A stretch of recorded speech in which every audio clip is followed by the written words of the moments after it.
Video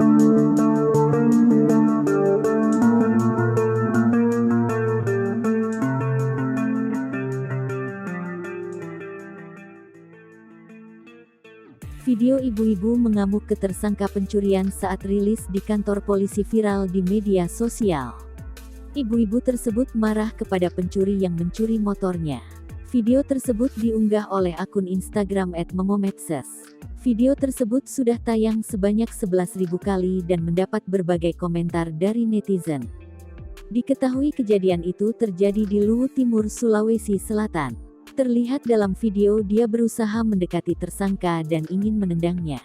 Namun hal tersebut gagal karena dihalau polisi dan coba menenangkan ibu-ibu itu. Ibu-ibu itu juga hampir melempar barang bukti yang berada di meja press release.